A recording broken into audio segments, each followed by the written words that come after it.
Hezbollah's top military commander is dead and the clock is ticking.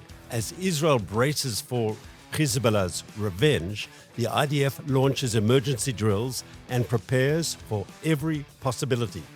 But just as tensions ignite with Lebanon, a shadow deal unfolds in Cairo. Hamas still refuses to lay down arms, but Egypt, Qatar, and Turkey are pushing ahead with the peace plan. Could this ceasefire be the calm before an even deadlier storm? Stay tuned. This is Israel Undiplomatic.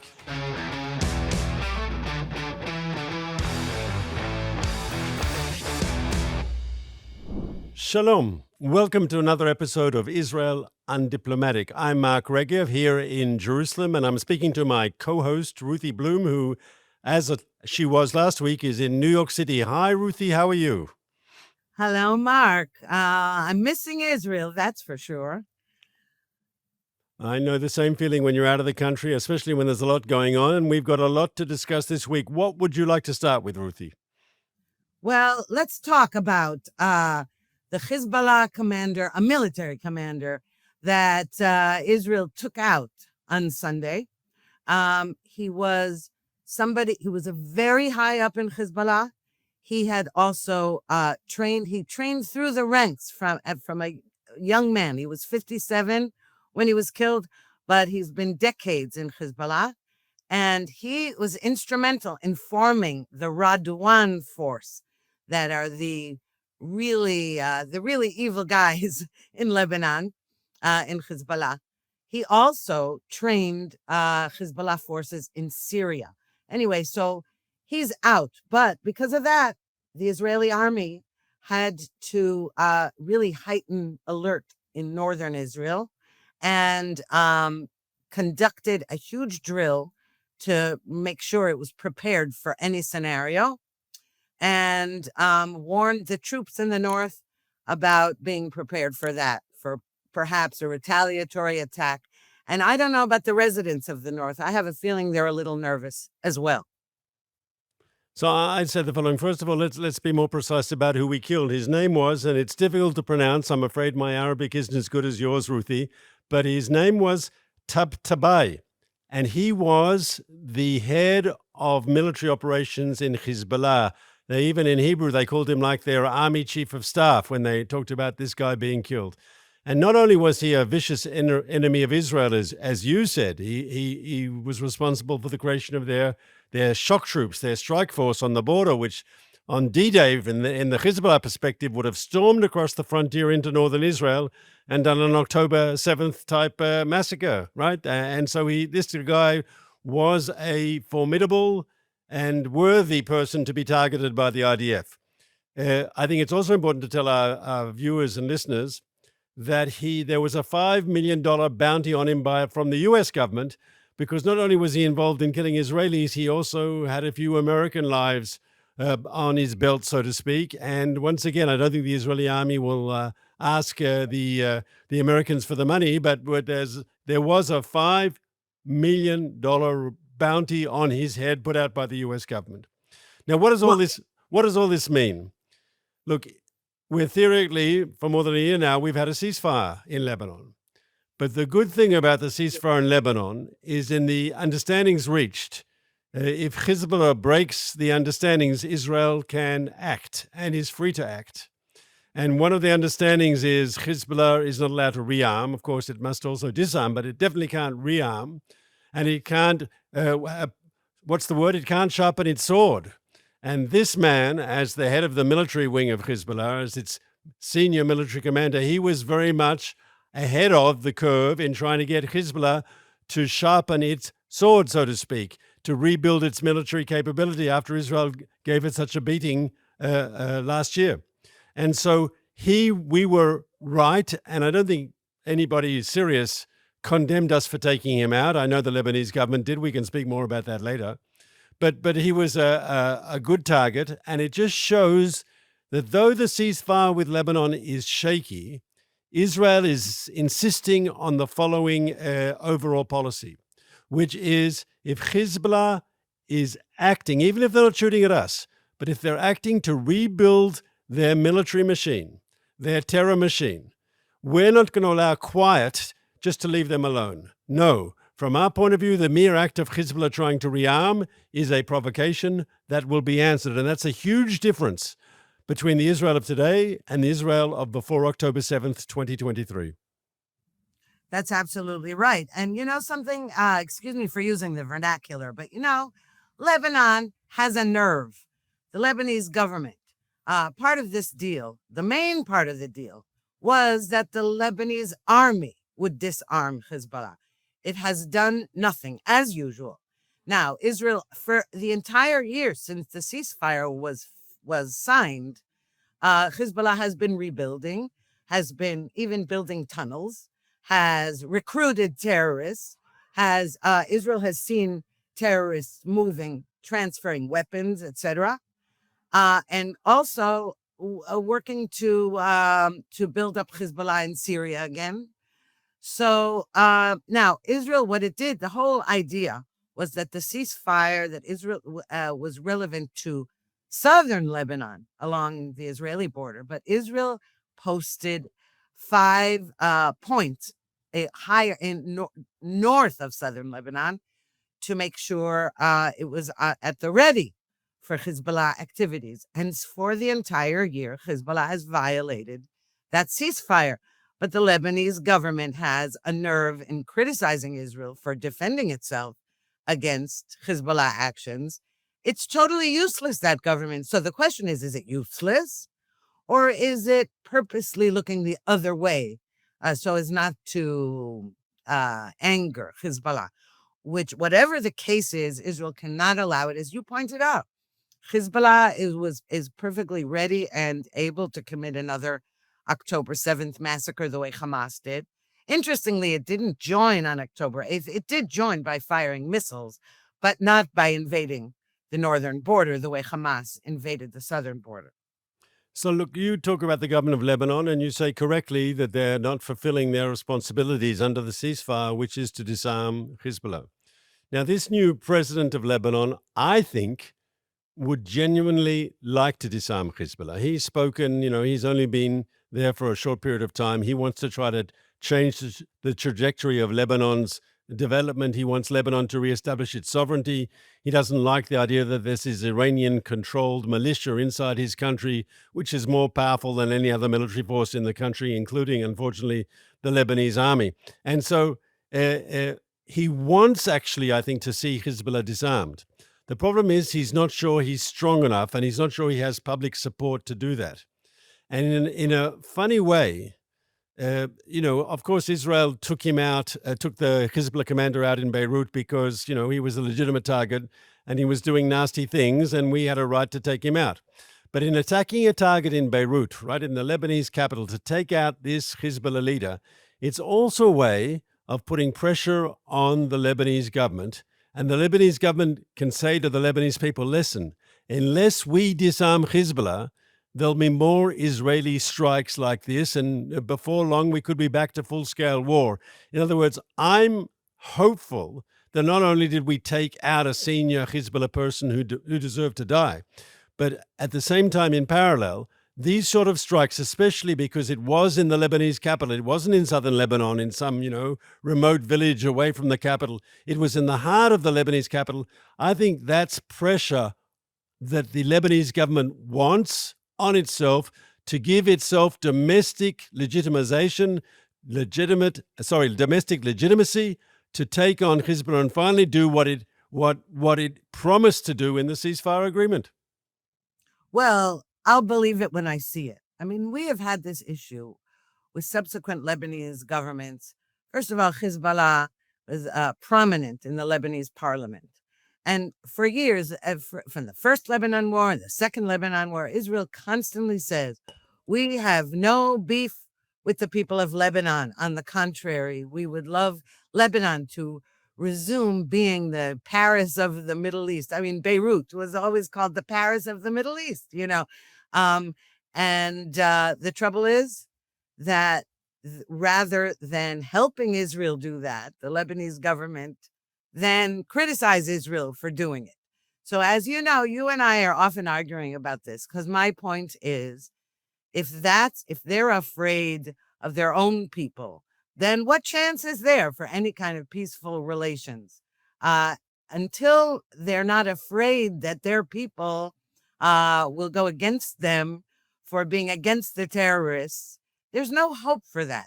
And I do believe the Lebanese people, most of them, I don't know. I'm saying from what I read and from what I hear, that mostly the Lebanese people hate Hezbollah and they would like to eliminate it. So then I don't understand what the problem is with the government and the army. So I have long experience in Lebanon. I was a soldier in the aftermath of the first Lebanon War, which was in 1982. I missed the major fighting, but I came in immediately after it. I was government spokesperson, foreign ministry spokesman during the second Lebanon War. What's that? That's now 10 years ago. And I've been following these events very, very closely. And I think there is a chance for Lebanon to move in the right direction. I met Lebanese in track 2 diplomacies where Israelis unofficially meet Lebanese, yes? And I heard from Lebanese people saying things. One person said to me, "You have to tell Netanyahu thank you for taking down Hezbollah." And I said, "We did it for us, not for you." And he said, "I know that, but it still helped us because in Lebanon, you had Hezbollah up top and everyone else, all the other communities and the other political parties down the bottom. And Hezbollah dominated the society. And what Israel did in taking out Hezbollah is we pushed them down to size. And the other groups in Lebanon finally felt empowered, that they had some control over the destiny of their country. And I think most Lebanese want to see that process continue. And Israel's strike, as I said, not only took out a bad guy, but maybe helps empower the current Lebanese president and the current Lebanese government to do the right thing and follow through. Look, it's difficult for them. Hezbollah are ruthless fighters, and for the Lebanese army to go against Hezbollah, it's a difficult decision.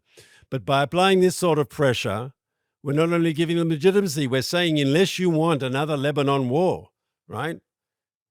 You have to do this. You committed to do it. You promised France. You promised the United States. The Arab League supports this decision. It's a difficult decision for you, but you've got to take it, and now's the time. Right. But by the way, just one little correction. Do you realize that the second Lebanon war was almost 20 years ago?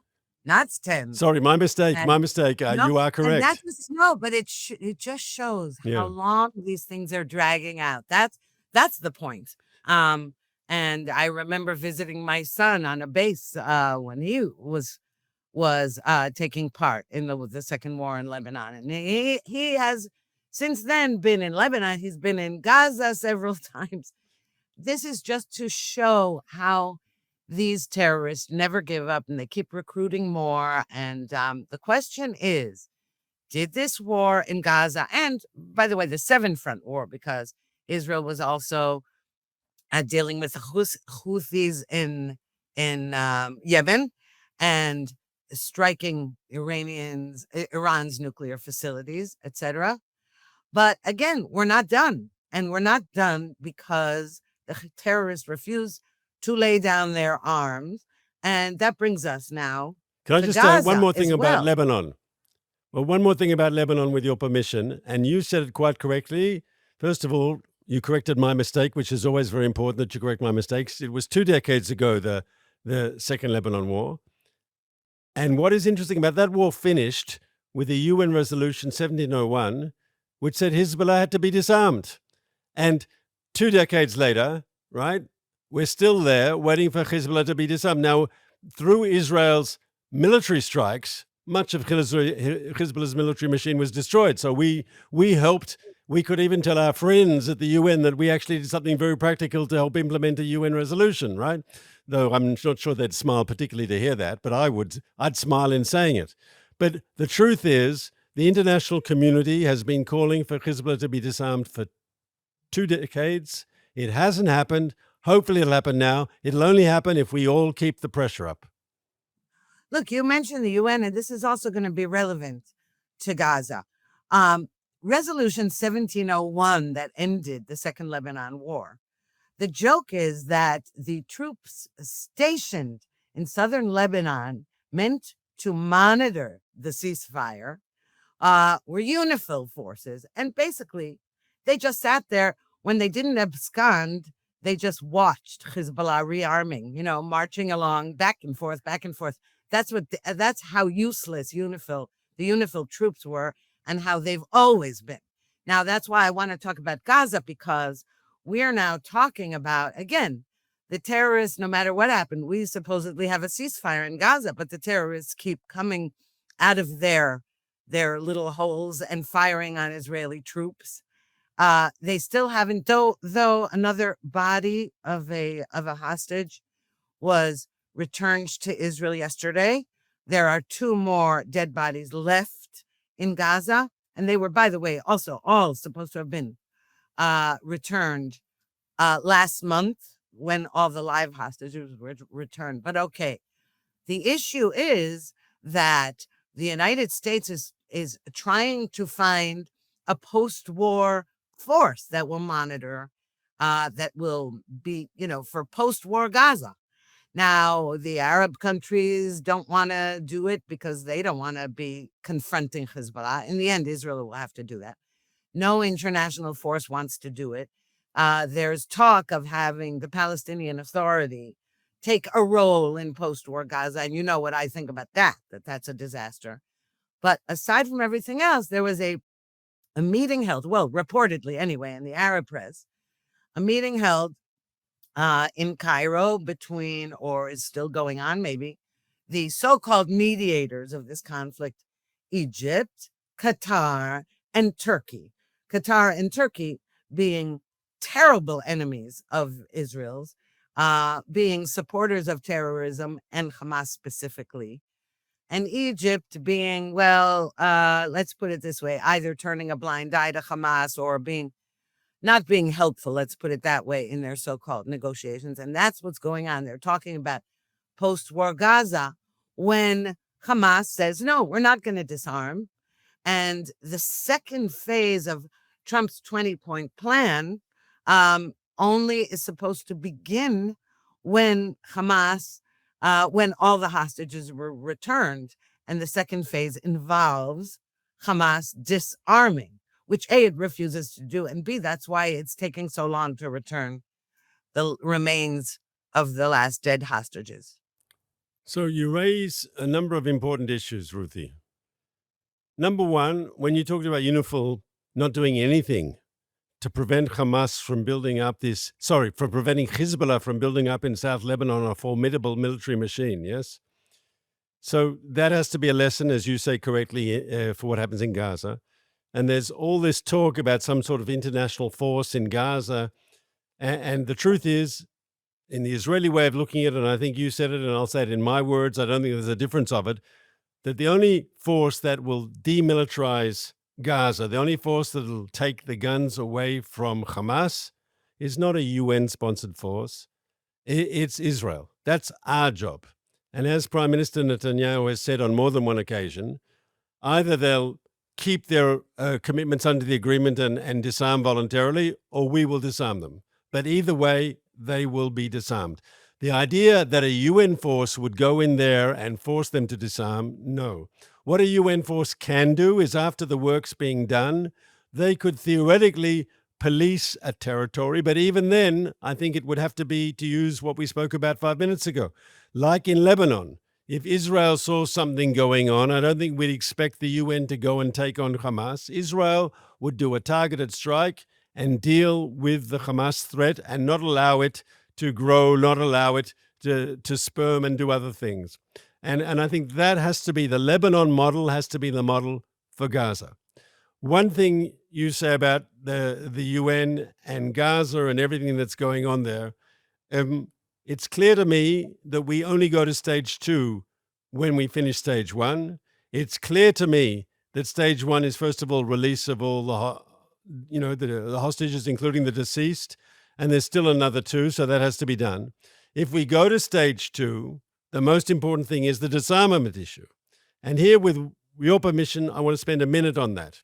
We only got the ceasefire in the first place over a month ago because Israel had the military pressure on. We were going into Gaza City, the largest Hamas stronghold, and we were going in with American support, with American munitions, with Trump saying Israel finished the job. So it was a very real and credible threat. And at the same time, the Americans very skillfully used Hamas's two best friends in the Sunni world, which is Qatar and Turkey. As you say correctly, neither a friend of Israel, both of them very close friends of Hamas. And precisely because they were good friends of Hamas, that leverage was effective. And the combination of military pressure and diplomatic pressure got us over the finishing line with the ceasefire deal.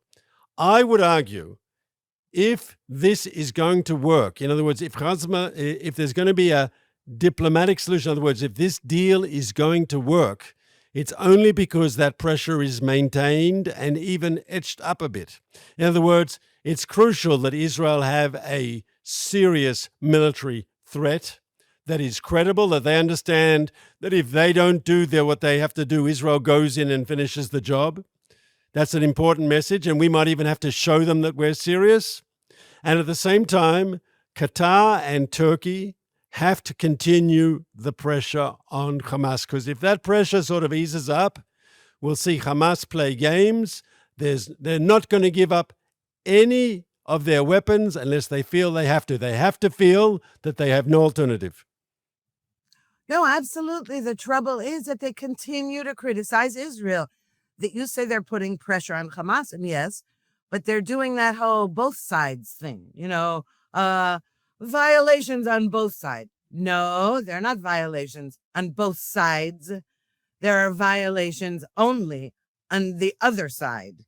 And by the way, during the fighting in Lebanon, during this war, in the last 2 years before the ceasefire, UNIFIL lied, as the UN always does, but UNIFIL kept accusing Israel of targeting its forces when anytime it launched a strike against Hezbollah.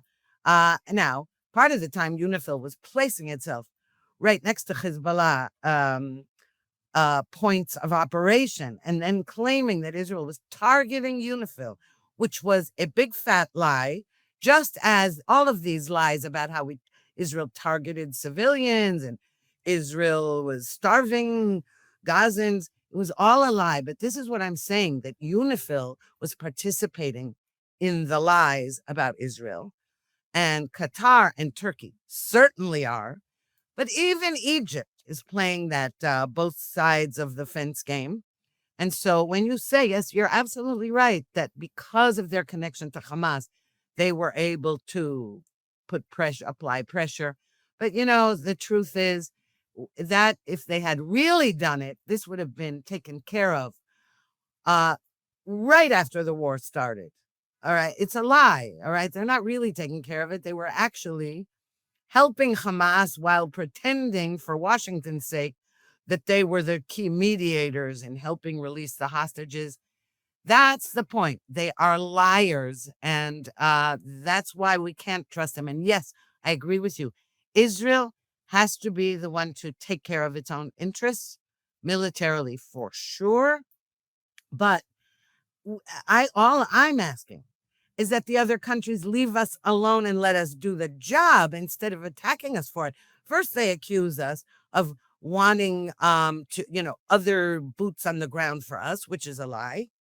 And then when we have our own boots on the ground, they attack us for doing what's necessary and also helps them.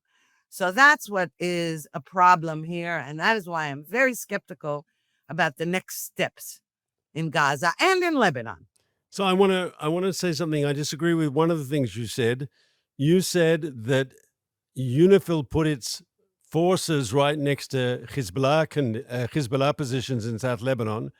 And there's no doubt that they were together. But I think there was also, and predominantly, that Hezbollah used UNIFIL forces as a human shield, the same way Hamas in Gaza used UNRWA and other UN facilities to shield its machine. This is a standard behavior by terrorists, that they cozy up, they find an area where they think Israel can't hit at, using the UN as a shield.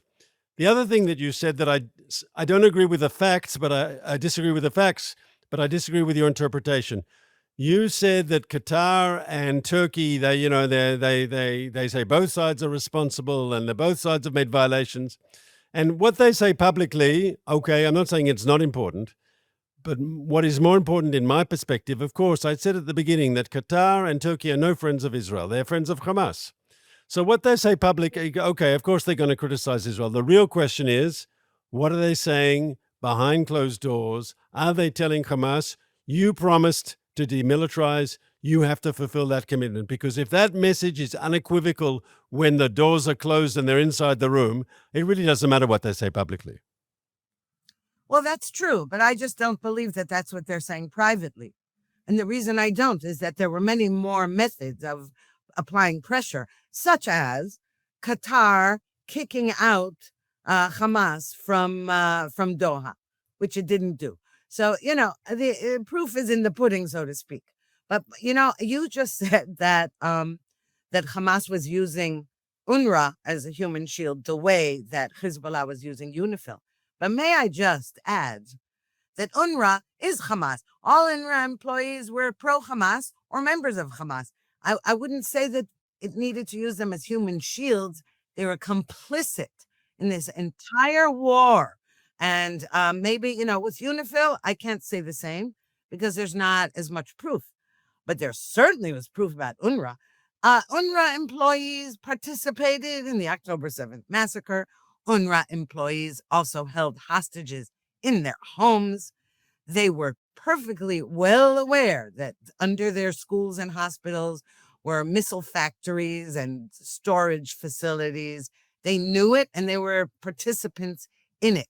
And in fact, we saw certain films of the hostages in tunnels where behind them there were UNRWA bags, UNRWA logos on equipment.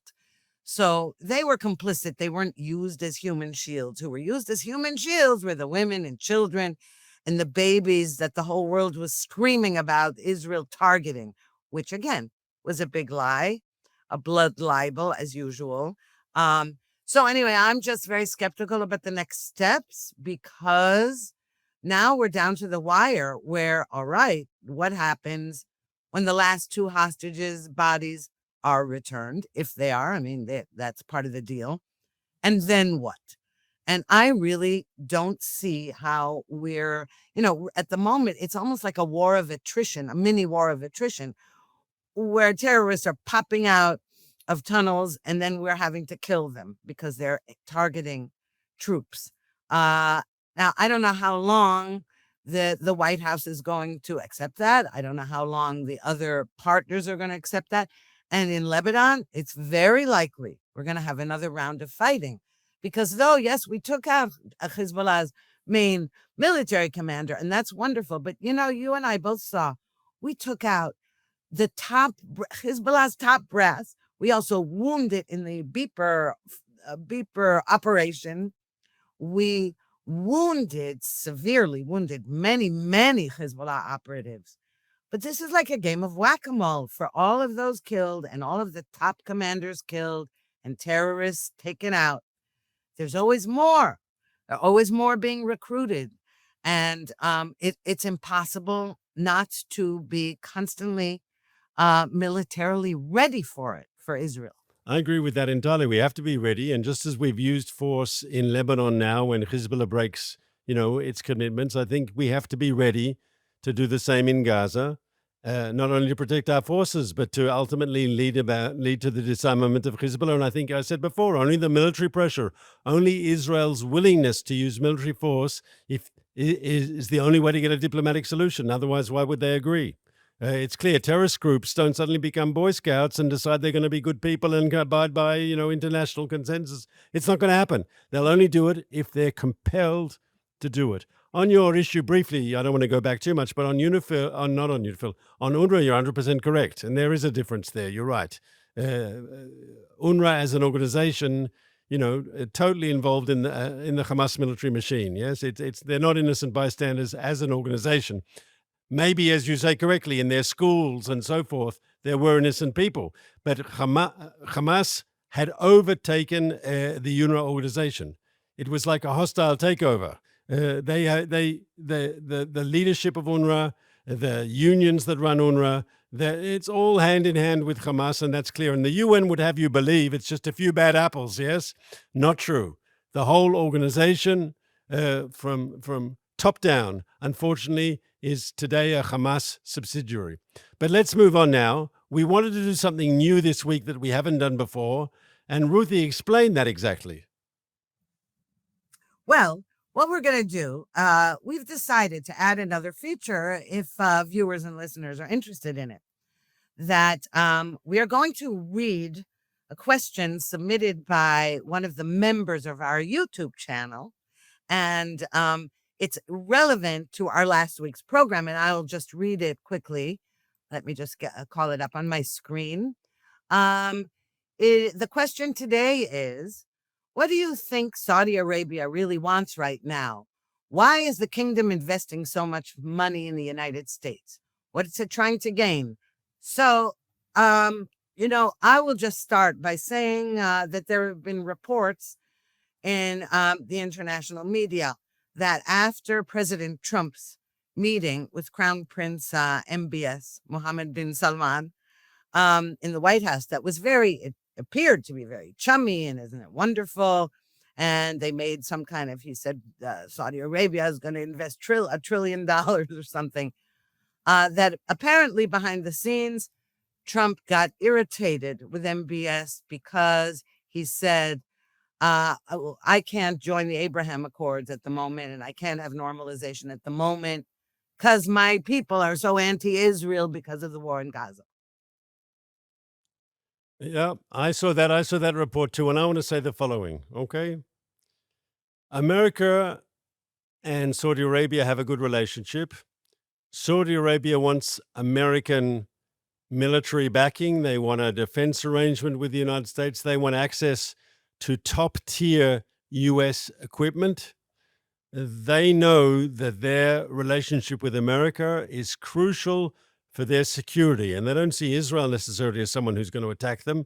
They worry about Iran and other bad actors in the region, but primarily Iran and its proxies, and they see a U.S. security commitment to them and sales of top-tier weapons from the United States as crucial. Of course, America knows the importance of Saudi Arabia oil, stability in the Middle East. They know that the Saudis have a lot of money to invest, and you understand that it's a two-way street where both parties, if everyone talks about Trump being a transactional president, it's clear there are good things that both sides need and want from each other, the basis for a very positive relationship. But where's the problem, Ruthie?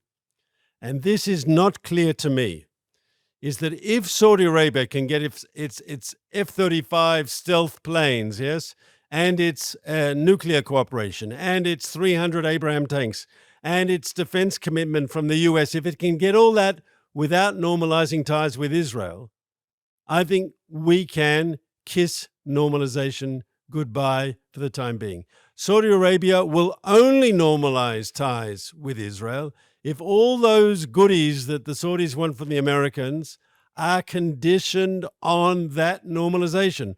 Because why would they deal with their own internal criticism? Why would they do something that from their point of view is a change of, upgrading policy? They have under the table cooperation with Israel. That suits them well. But to go publicly, there are challenges for them. I don't deny it. But they'll do it if they get important assets from the United States. But if those assets are anyway going to come from the United States, as I say, we can kiss normalization behind. And I think the ball here is very much in America's court, very much in the White House. To what extent are they willing to let these goodies, this stuff that the Saudis want badly, are they going to give to the Saudis without a specific and immediate commitment to normalization? Right. Well, something interesting about the word normalization, because, excuse me, the Abraham Accords talk about normalization between Israel and Arab neighbors. Now, there's a difference between peace and normalization. What is the difference?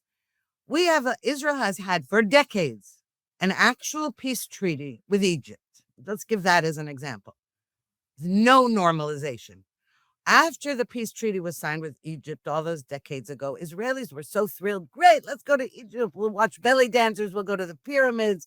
We'll be great tourists. But the Egyptians remained anti-Semitic. They didn't come and visit Israel. They hate Israelis, they hate Jews. It's in their newspapers. So it didn't really matter who the government was. That was a peace accord. Okay, so there wasn't war between Israel and Egypt anymore, but normalization was not there. Unlike, for example, if you take the United Arab Emirates, who signed the Abraham Accords, and Israelis did go to the to the UAE, to Dubai and Abu Dhabi, and they actually were very warmly welcomed there. That is more of a normalization than a peace treaty, because after all, the UAE wasn't ever at war with Israel physically. But normalization requires the public, all right? Because that's what normalization means, that the two peoples have, they cooperate not only with tourism, with agriculture, with high tech, all of those things. Now, when MBS says, I would do it, but my people really hate Israel, I mean, that's basically what he's saying. He's the crown prince, all right? So this is a kingdom. It's not a democracy. It's not like he needs to get reelected. But these dictators and kings are always afraid, as is the case in Jordan, afraid of being toppled or overthrown by their people. That's what they're afraid of.